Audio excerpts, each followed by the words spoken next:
Ok, alors, good morning. Merci à Carole, merci à Thomas Bernard. Thank you all for your invitation. And shortly after my graduation, I worked in the office of Maurizio Sacripanti. He's an extraordinary avant-garde Roman architect. He represents a constant reference for my research. From Sacripanti, I learned how the sense of the architect's work does not lie in an impossible linguistic consistency, rather in its necessity. My entire design experimentation work is dedicated to the quest for the impossible balance between words that are opposite to each other. The balance between theory and design is what I pursue with the most obsession. Design is the word of construction of my project becoming buildings, while the second word is that of my imaginary drawings. Utopia is fundamental for me to keep contradictions alive while I design. What I will show you, what I will be showing you are theoretical works which, through imaginary drawings, have the goal of discovering new codes and categories for architectural design. The first work is meant to support in architectural design the centrality of vision to overcome the useless dualism theory design and to affirm the coincidence of these two terms in relation to both contents and tool. Through words and drawings composed in a immediate and improvised way on random supports, I have identified a first series of categories and theoretical references. The first reference is to language, descending from the reflection of Gilles Deleuze in La Logique du Sens. The second, the openness, is indebted to the Umberto Eco's book. The third derives from Jean-Paul Sartre's studies on the imaginary. The fourth, Schum's reflection on the topic of transcription. And the last is dedicated to work on vision in Sacripanti's book, Città di Frontiera, Frontier City. This work has pushed me to investigate the field of unfinished architecture. I was fascinated by the unexpressed potential of these buildings which transit from construction to ruin without having ever been used. The drawings in this book attempt to express this potential. This study paved the way for another book, a sequence of imaginary drawings and notes. Starting from the categories of language and transcription, these mental images for me represent the realization of an imaginary to translate into drawing what we can only grasp on an affective level. These are projects for unfinished spaces, and for this reason opens drawings that try to intercept keywords for the understanding, interpretation, transformation of reality, such as parts on fragments or suspension and frontiers. This book presents an experimental work for a French exhibition in 2019. The curators Dominique Perrault and Roland Schaer asked me with my PhD students to complete in a contemporary key based on the concept of utopia, the landscape of this unfinished masterpiece of the French Renaissance. The Chambord Castle, whose genesis is linked to Leonardo da Vinci's drawing. The idea is to imagine a sequence of visions, a new scenario, overriding an existing palimpsest. We are not speaking of a single space, but many possible spaces, different to the eyes of each visitor. Spaces continuous transformation in perennial construction so that destruction may not set in, as happens in Italo Calvino's Invisible City of Tekla, a visionary trip inside this continuous monument about what has been, what could have been, and what will be. For the construction of this space, time becomes the material of architecture. In the first act, each room carved from the ground is a metaphor of a space that the castle could have had, but has not had. Each path is a mark engraved in memory. New rooms and new paths can be excavated in time. They can be suppressed by others. Spaces that are made as they are explored. Space deriving from Piranesi's drawings and atmospheres. A sequence of spaces that are real since they can be traversed but that at the same time do not exist in any place. In the second act, we imagine it that what once was the royal hunting ground now becomes the visitor's exploration territory, which, with new spaces, new gardens, new places free of schemes, opening among the dense vegetation, but that are destined to once again become forest. The last act is an unfinished building site enclosing the unfinished part of Chambord Castle, a Leonardesque machine that will never show a finished image in order to betray the visitor's imagination. An informal structure, timeless, superimposed on the existing one, suspended in time. The investigation into the affective dimension of space has offered the possibility of confronting with philosophers, as has happened in this book, which came into being during the total lockdown. These drawings attempted to embody the atmosphere experienced during this period, a sequence of spaces filled with the anxiety of the impossibility of being lived, but only observed from a distance through uncrossable gates. And this work pairs the drawing to some keywords from Sartre's discourse on the reversal of the relationship between perception and imagination. Imagination, according to Sartre, delivers us from the restrictions imposed by perception and best intercepts, when we confront reality, what he defines as a stream of inexpressible subjective qualities. The first terms are the two words, the imaginary and the real, and the desire. Then the margin and the reality, the consciousness and the negation, and the background and the imagery. This drawing has been made for an event called How Are You Rome, which each year invites architects, historians, philosophers, archaeologists, writers, etc. to talk about the city of Rome in a public square. In the 2 last years, the event was not held due to the pandemic, so the speakers were invited to contribute to a book. My contribution has been a drawing entitled Roman Unfinished.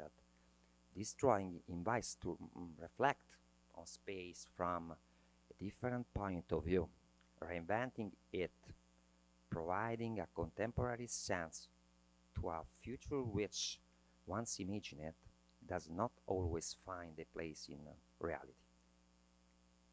It is the first of a series of drawings that I've entitled Nuovi Mondi, New Worlds.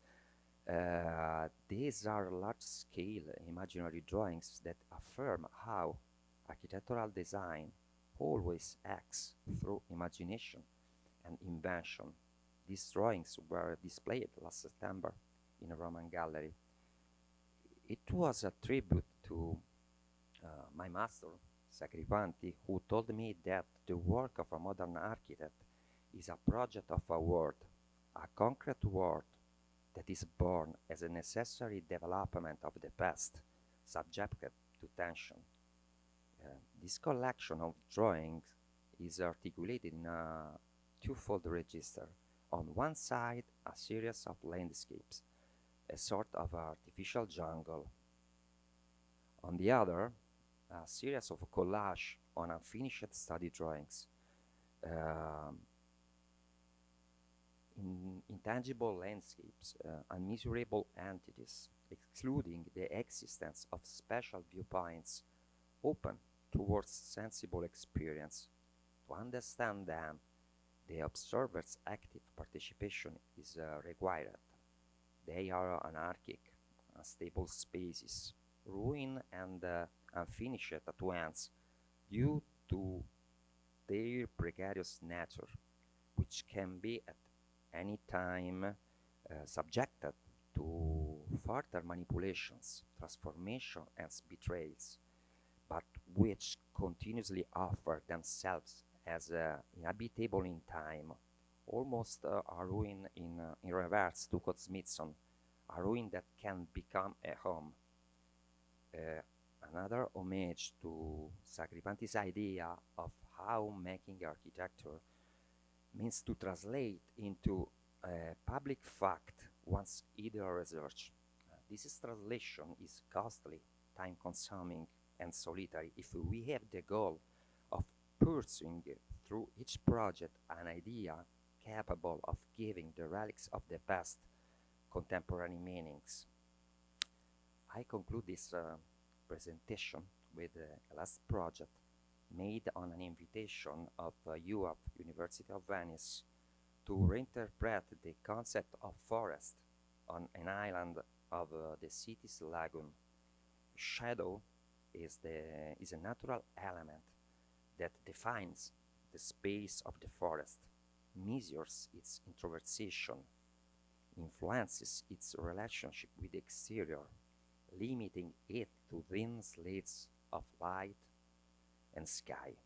To isolate oneself, indeed, is an opportunity to reflect on how we wish to model our space and our time, on what we are willing to sacrifice to satisfy our instincts, ambitions, hopes, to explore the potentiality of the mind when it works outside of fixed schemes.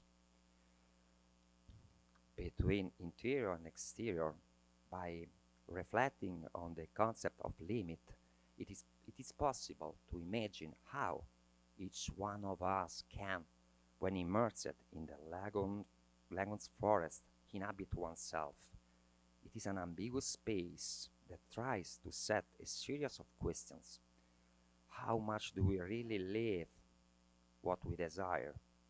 Do we desire the reality that we live outside of our shelter, or that of castaways, when no one observes us from outside? How much distant is imagination from reality? I leave you from 3 more drawings of islands. Islands as territories free of cages, delimited by physical boundaries from which to observe the world without mental constraints. A place where, thanks to our imaginary and to the drawings that represent it, theory and design for me come together. It is a space that also allows us, if we wish, to open in that fissure afforded by shadow a gaze onto the world from a special point of view. A world where we can choose to observe or wait, imagining a new one, but always in atmosphere of total protection. Thank you for your attention. Thank you for my special press office, my children, Leonardo and Cecilia. Okay. Do you want to use the question time just to see the drawings? No? No, okay. So I mean that if people can comment, it's you are the movie maker. We'll see. I'm an actor. It seems like you are quite cinematic in your work, anyways. So, are there any questions for Alfonso? Oui, il y en a une. Okay. I have to go around.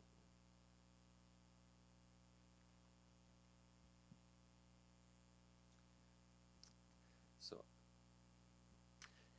it's from Carole. Is drawing as a way of keeping contradictions alive or to build the unfinished, which is not necessarily a contradiction. You just choose to stop before it is complete. Your last drawings are much more defined and finished in a way than the underground ones. Are they still unfinished even though they appear clearer? Does clarity mean finished, or can clarity remain blurred in a way? And please, and please do keep one of your books aside from me. I don't know I was supposed to read that, but that's... It's very difficult for me to talk about my drawings. It was very difficult also to prepare this speech for me. And because it's like a flux. I close my eyes, I start to drawing what I see. And no, also it's important. This is my shelter, where I'm alone with my imagination, because my first goal in reality in my activity is to build, is to construct buildings, but it's important for me because with my drawings, it's important to remember me how much is important the imagination, vision, for the lecture, for the interpretation, for the transformation of reality. And then I don't know, but this is my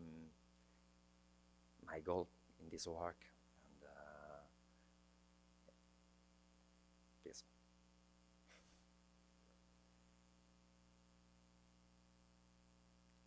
Anne a une question. Okay.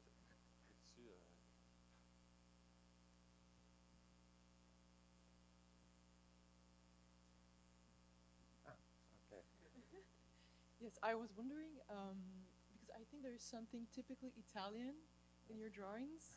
So, like something about futurismo. Do you relate to this identity, or is it like, are you conscious of it? Or is it no, kind of it's okay. subconscious? We born with Piranesi, you know, near. Yeah. No, well, and then this is a reference. We have yes, also this the avant-garde, the Italian avant-garde is really references for my work.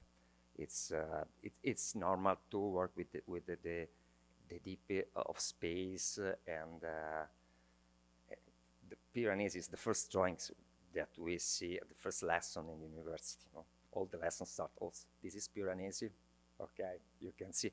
And yes, it's important for me because also the first avant-garde movement, it was very important for us, and I try to use it like a reference for my drawings, yes.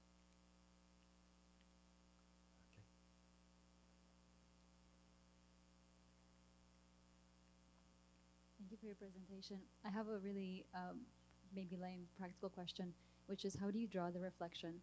How do you, like, what's the actual process by which you draw the reflection of these buildings? Reflection is result. And these are, I don't know why. No, it's in the last drawings I try to use this idea to the reflection is well, it's very strange because it's very difficult to explain because I start to drawing, and in some drawings I decide to reflect, in other not, but it's difficult because I don't use the same drawings. when I draw, it's not a draft. There is a loss of the. It's not correct if you if you see with attention. But I don't know. As I don't know why I do it. Using the draft of the first one and No. then flip it, you just redraw it again. Yes. You redraw it. Okay, that's I what I was redrawing it, curious yes. No, it's not draft. about. Okay. No. Wonderful. Thank you. But if you see,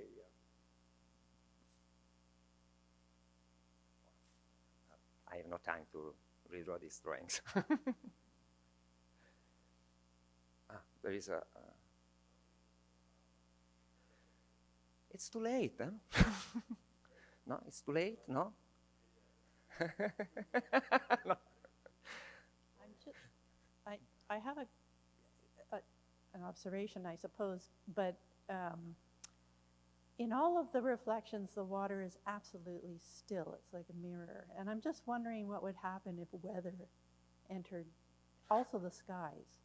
I wonder what would happen if weather entered your drawings.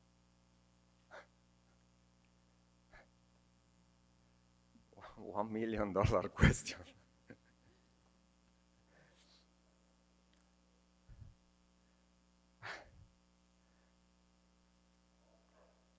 I have not an answer. I don't know. I think the observation was an invitation to reflect. Well, me too, eh? Me too first. Thank you, Alfonso. I think your invitation to come see the drawings is great. We are going to take a very short break because we are running late. Let's say 5 minutes as a concept that we all understand. And please go in the front and look at Alfonso's drawing. I think you're going to tu restes en avant. The special prints is present by Atelier Photosynthèse in Montreal. Ah oui, bon, It's a present for Thomas Bernard, Carole, but if you want the other, you can take, if you want. Merci, Alfonso. You're welcome.